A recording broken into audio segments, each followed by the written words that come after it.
صحیح بخاری میں آتا ہے جب نبی الاسلام کی وفات ہوئی تو حضرت عمر نے تلوار نکال لی کہ میں اس کی گردن کاٹ دوں گا جو کہے گا کہ نبی الاسلام فوت ہو گیا۔ ان کا یہ عقیدہ تھا کہ جس طرح موسیٰ علیہ السلام 40 دن کے لیے کوہ طور پہ گئے ہیں، نبی الاسلام بھی ڈورمنٹ پوزیشن میں چلے گئے، واپس آ جائیں گے، کیونکہ انہوں نے نبی الاسلام سے سنا تھا کہ رومن اور پرشین امپائر گرے گی، تو وہ یہ فورس ہی کرتے تھے ابھی تو کیسرو کسرا کی جنگیں ہم نے لڑی نہیں ہیں، تو حضور اس سے پہلے کیسے دنیا سے جا سکتے ہیں؟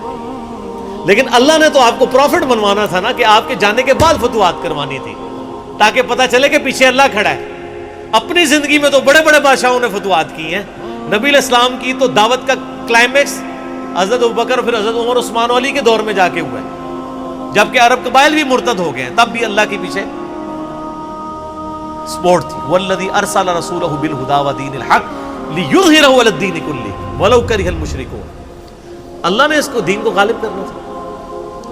تو بخاری کے الفاظ ہیں، حضرت عمر نے کہا میں اس کی گردن اتار دوں گا۔ حضرت ابوبکر آئے، انہوں نے حضرت عمر کو دیکھا، اگنور کر کے سیدھا حجرہ عائشہ میں گئے، نبی علیہ السلام کے مبارک کفن کو ہٹا کے آپ کے ماتھے پہ بوسہ دیا اور کہا یا رسول اللہ آپ پہ 2 موتیں جمع نہیں کرے گا، ایک موت تو سب کے نصیب میں ہے، اب تو ہمیشہ کی زندگی آپ کو اللہ نے آخرت کی دے دی ہے۔ اور پھر باہر نکلے، حضرت عمر کو کہا کہ عمر بیٹھ جاؤ، حضرت عمر نے بات نہیں سنی، تو حضرت بکر ممبر کی طرف چڑھے، ممبر پہ چڑھے اور لوگوں سے کہا کہ عمر کو اس کے حال پہ چھوڑ دو۔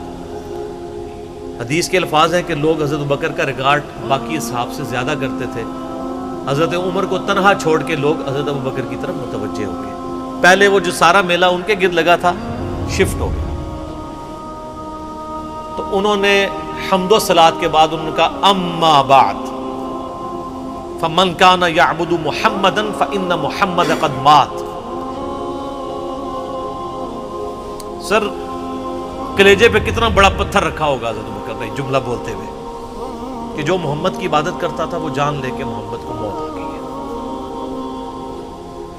ومن کان یعبد اللہ، اور جو اللہ کی عبادت کرتا ہے وہ جان لے ان اللہ حی لا یموت، اللہ زندہ ہے، اللہ کو کبھی موت نہیں۔ کیا توحید کی تعلیمات ہیں!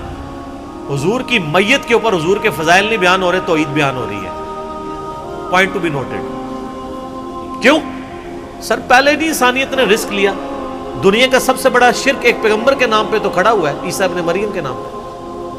نبی علیہ السلام کو عیسیٰ ابن مریم نہیں اللہ نے بننے دیا۔ ایسے تربیت یافتہ وہ صحابہ جو کل تک آپ کے وضو کا پانی نیچے نہیں گرنے دے رہے تھے، آج وفات پہ کھڑے ہو کے فرضی خطبہ دے رہے ہیں۔ جو محمد کی عبادت کرتا تھا جان لو محمد کو موت آ گئی ہے، جو اللہ کی عبادت کرتا تھا جان لو اللہ زندہ ہے۔ پھر آیت بھی پڑھی، صرف فرضی جملہ نہیں بولا۔ آپ تو کہہ رہے ہیں شرک ختم ہو گیا، حضرت بکر جب شروع نہیں ہوا تھا اس وقت بھی کہہ رہے تھے کہ نبی علیہ السلام کو کسی نے خدا نہیں بنانا، کیونکہ بخاری کی حدیث ہے، دیکھنا میری شان کو اس طرح بلند نہ کرنا جس طرح عیسیٰ ابن مریم کو لوگوں نے کیا۔ میں اللہ کا بندہ اور اس کا رسول ہوں، مجھے اللہ کا بندہ اور اس کا رسول ہی کہنا۔ سر وارفتگی، دیوانگی، عشق کی ساری کیفیت حضور کی وفات کے بعد بالکل چینج ہوگی صحابہ کی۔ ہونا تو چاہیے تھا جو وضو کا پانی نہیں گرنے دے رہے تھے جا کے قبر کی مٹی چاٹنا شروع کر دیتے، ایسا نہیں ہوا۔ وہ تعلیمات کی باؤنڈریز کو کراس نہیں کرتے تھے۔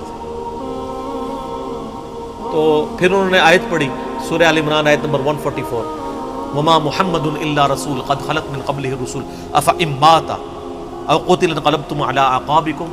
محمد تو نہیں مگر ایک رسول ہی، اگر یہ فوت ہو جائیں یا دین جو جنگ میں قتل کر دیے جائیں، شہید ہو جائیں، کیا تم دین سے الٹے قدم پھر جاؤ گے؟ جو کوئی دین سے الٹے قدم پھیرے گا اللہ کا کوئی نقصان نہیں کرے گا اور اللہ ثابت قدم رہنے والوں کو جزا دے گا۔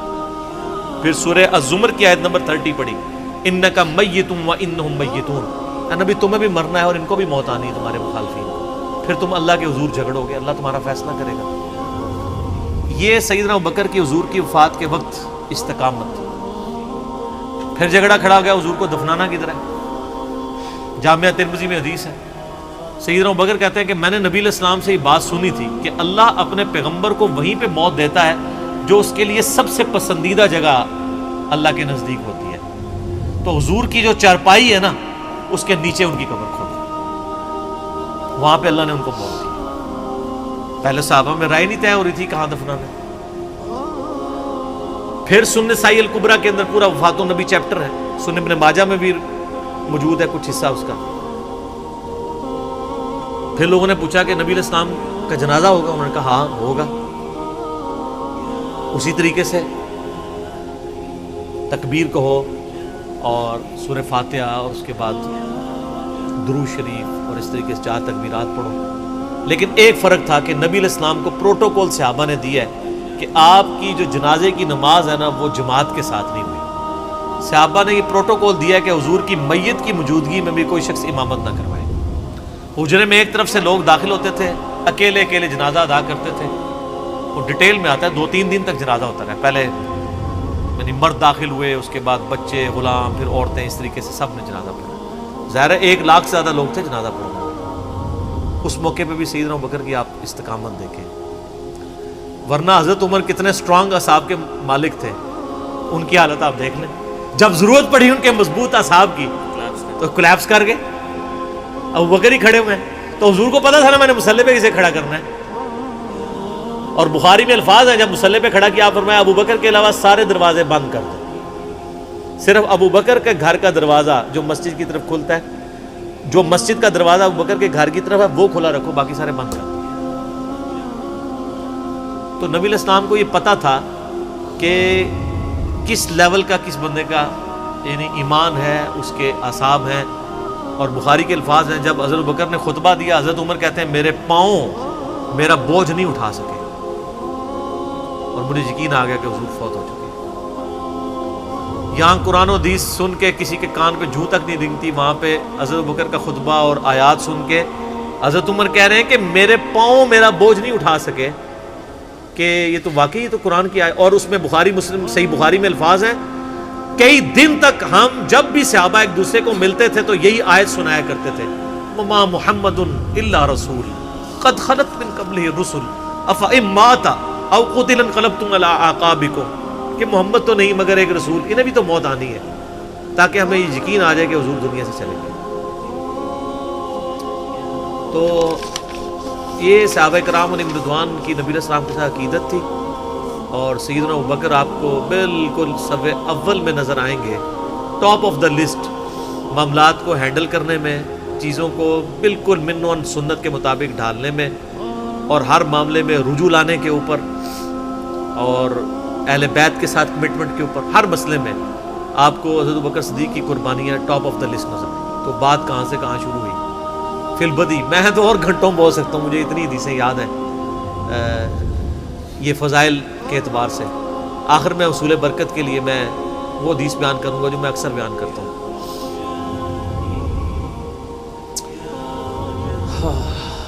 عبداللہ بن عباس رضی اللہ تعالیٰ عنہما کہتے ہیں، بخاری اور مسلم دونوں میں ہے، کہ سیدنا عمر کی میت رکھی ہوئی تھی اور لوگ آ کے ان کی میت پہ سلام پڑھ رہے تھے اور اپنے اپنے انداز میں خراج تحسین پیش کر رہے تھے کہ اس شخص کی وجہ سے اسلام کو کیا عروج ملا۔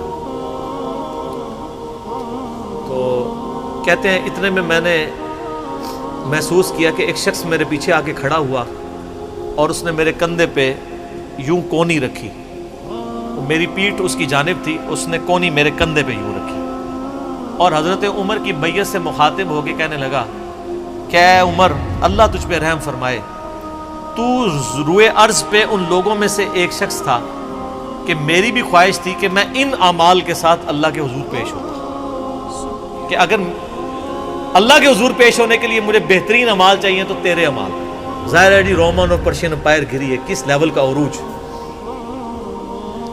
کیونکہ میں نے رسول اللہ صلی اللہ علیہ وآلہ وسلم سے بارہا سنا تھا، میں ابو بکر اور عمر داخل ہوئے، میں ابو بکر اور عمر نکلے، میں ابو بکر اور عمر نے یہ کیا، تو مجھے بڑی امید تھی کہ تم اپنے 2 ساتھیوں سے جا ملو گے، یعنی رسول اللہ اور ابو بکر کے ساتھ صلی اللہ علیہ وآلہ وسلم رضی اللہ عنہ۔ یعنی نبی علیہ السلام کے بعد سیدنا ابو بکر اور پھر حضرت عمر بھی وہیں پہ پہنچ گئے۔